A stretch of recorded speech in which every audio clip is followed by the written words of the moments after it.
कृष्णम वंदे जगत गुरुम। जय श्री कृष्ण। राधे राधे दोस्तों, जीवन यात्रा के अनमोल रत्न में आज आपके सामने लेकर आए हैं आदित्य हृदय स्रोत का हिंदी अनुवाद।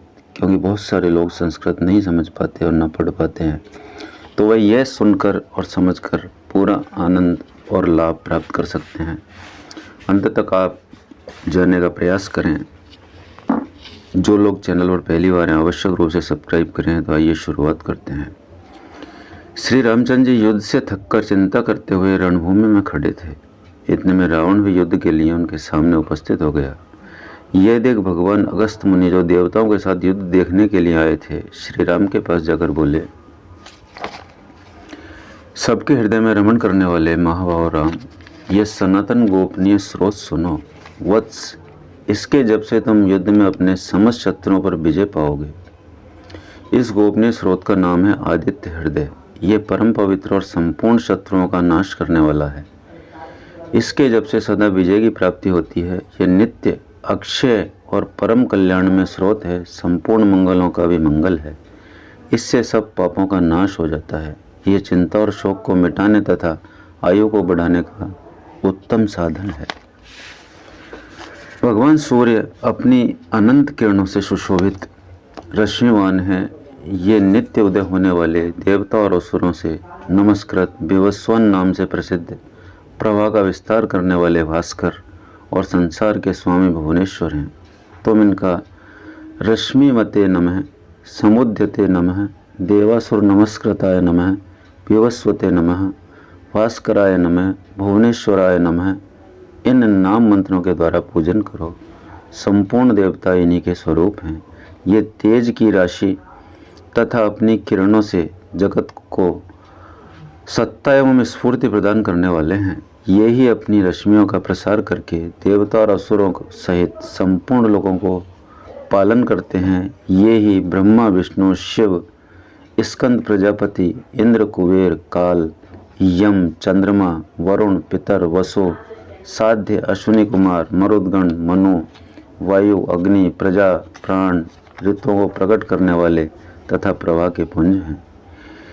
इन्हीं के नाम आदित्य, सविता, सूर्य, खग, पूषा, गवस्तिमान, सुवर्ण सदृश, भानु, हिरण्यरेता, दिवाकर, हरिदश्व, सहस्रार्ची, सप्त सप्ती, मरीचिमान, तिमिरो मंथन, शंभु, त्वष्टा, मार्तंड, अंशुमान, हिरण्यगर्भ, शिशिर, तपन, अहस्कर, रवि, अग्निगर्भ, अदितिपुत्र, शंख, शिशिरनाशन, व्योमनाथ, तमोभेदी, ऋग, यजु और सामवेद के पारगामी, धन वृष्टि, अपाम मित्र, विंध्यवीथि, प्लवंगम, आतपी, मंडली, मृत्यु, पिंगल, सर्वतापन, कवि, विश्व, महातेजस्वी, रक्त, सर्वभवोद्भव, नक्षत्र, ग्रह और तारों के स्वामी, विश्व भवन, तेजस्वियों के भी अति तेजस्वी तथा द्वादश आत्मा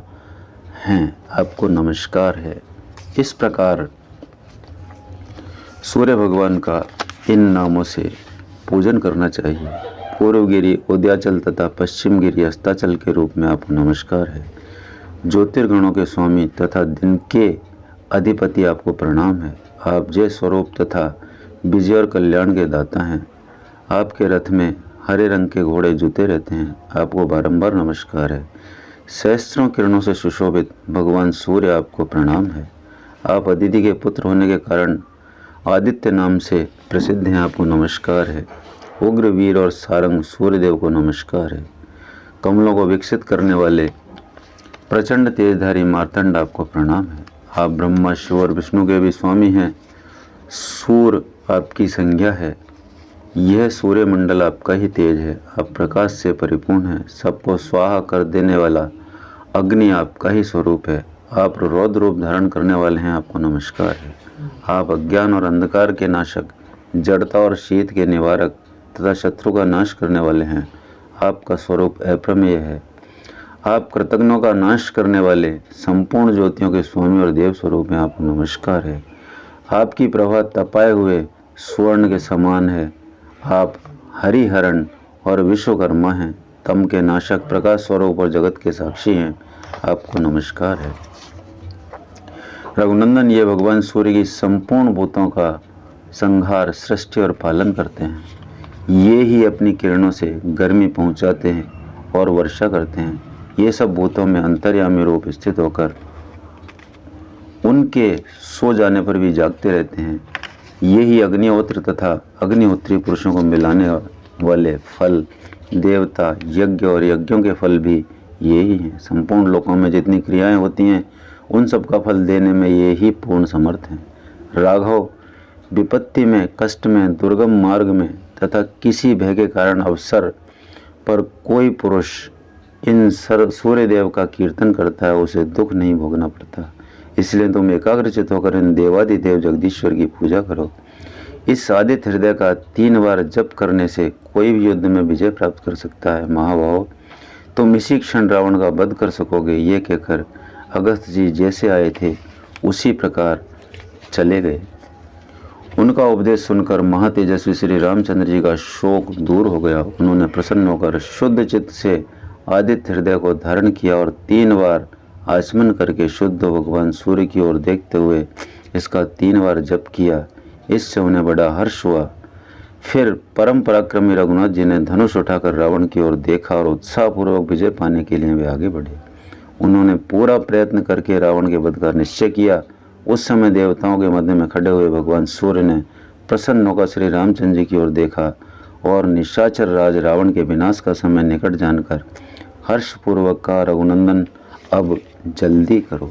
इस प्रकार आदित्य हृदय स्रोत का पाठ करके भगवान श्री राम ने रावण पर विजय पाई। मित्रों, यह था आदित्य हृदय स्रोत का हिंदी अनुवाद। आप जिस प्रकार भी जीवन यात्रा के अनमोल रत्नों को बटोर सकते हैं, निश्चित रूप से बटोर लें, अन्यथा जीवन हाथ से जाने में समय नहीं लगता।